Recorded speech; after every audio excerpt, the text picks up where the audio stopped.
వైఎస్ఆర్ అంటే ఆమెకి అంతులేని అభిమానం. తనకు రాజకీయ భవిష్యత్తు ఇచ్చిన వైఎస్ రాజశేఖర్ రెడ్డి మరణం తర్వాత జగన్ వెంట నడిచింది. జగన్ నిర్ణయాల్ని శిరసా వహించి రాజీనామా చేసి మరీ గెలుపొందింది. అధికారంలోకి వచ్చిన తర్వాత హోంమంత్రి పదవి ఇచ్చి గౌరవించారు. మరోవైపు అంతే స్థాయిలో అవమానం జరిగింది. 2024లో తాటికొండకు మార్చారు. ఇష్టం లేకపోయినా పోటీ చేసి ఓటమి పాలయ్యారు. అప్పటి నుంచి సైలెంట్ మోడ్లోకి వెళ్లిపోయారు. పరాజయం పాలైన వైసీపీ నేతల పక్క పార్టీల వైపు చూస్తుంటే ఆమె మాత్రం ఇంకా ఏ నిర్ణయం తీసుకోలేదు. అధినాయకుడు వచ్చినా ఐ డోంట్ కేర్ అంటున్నారు. అయితే ఆమె రాజకీయ వారసునిగా ఆమె భర్త రానున్నారన్న ప్రచారం జరుగుతోంది.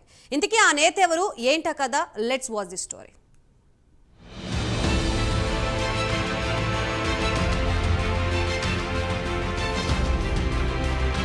చిన్న వయస్సులోనే రాజకీయాల్లోకొచ్చారు మేకతోటి సుచరిత. ఆమె రాజకీయ ప్రవేశం అనుకోకుండా జరిగింది. 2006లో ఫిరంగిపురం జెడ్పీటీసీగా రాజకీయ ప్రయాణం ప్రారంభమైంది. ఆమె ప్రతిభను గుర్తించిన వైఎస్ రాజశేఖర్ రెడ్డి రాజకీయంగా ప్రోత్సహించారు. 2009లో ప్రతిపాడు కాంగ్రెస్ అభ్యర్థిగా అవకాశం కల్పించారు.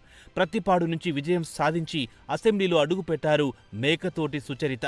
రాజశేఖర రెడ్డి మరణంతో ఆయనపై ఉన్న అభిమానంతో వైఎస్ఆర్ కుటుంబం వెంట నడిచారు. కాంగ్రెస్ పార్టీకి శాసన సభ్యత్వానికి రాజీనామా చేసి వైఎస్ఆర్ కాంగ్రెస్ పార్టీలో చేరారు.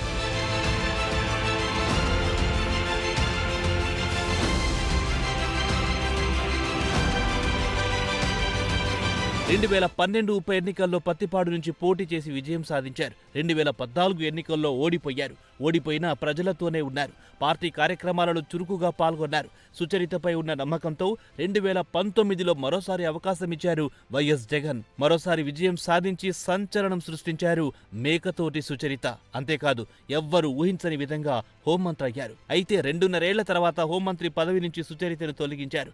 పార్టీ కోసం కమిట్మెంట్తో పనిచేస్తే కనీసం విలువ ఇవ్వకుండా క్యాబినెట్ను స్థానం లేకుండా చేయడం సుచరితకు తీవ్ర మనస్తాపం కలిగించింది. 2024లో ప్రతిపాడు కాకుండా తాడికొండ నుంచి బరిలో దింపింది పార్టీ. ఇష్టం లేకపోయినా పోటీ చేసి ఓటమి పాలయ్యింది. ఈ క్రమంలో ఇప్పుడు పార్టీ మారే ఆలోచనలో ఉన్నారన్న వార్తలొస్తున్నాయి.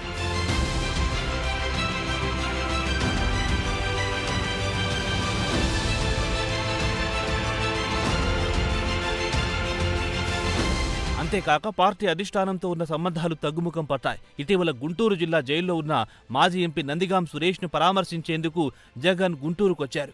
జిల్లా జైలు నుంచి మేకతోటి సుచరిత ఇల్లు కూతవేటు దూరంలో ఉంటుంది. జిల్లాకు సంబంధించిన ప్రధాన నాయకులందరూ హాజరయ్యారు. కానీ సుచరిత హాజరు కాలేదు. దీంతో ఆమె పార్టీ మారుతారని ఊహాగానాలు వినిపిస్తున్నాయి. మరోవైపు టీడీపీ అధిష్టానం సుచరిత భర్త ఐఆర్ఎస్ అధికారి దయాకర్తో టచ్ లో ఉన్నారనే వార్తలు గుప్పుమంటున్నాయి. సుచరిత రాజకీయాలకు దూరంగా ఉంటున్న నేపథ్యంలో ఆమె భర్త దయాకర్ ఆమె వారసుడిగా వస్తారన్న ప్రచారం జరుగుతోంది. గ్రాడ్యుయేట్ ఎమ్మెల్సీ స్థానానికి దయాకర్ను టీడీపీ పోటీలు దింపనుందనే వార్తలొస్తున్నాయి. ఈ క్రమంలో సుచరిత రాజకీయ భవిష్యత్తు ఎలా ఉంటుందో చూడాలి మరి.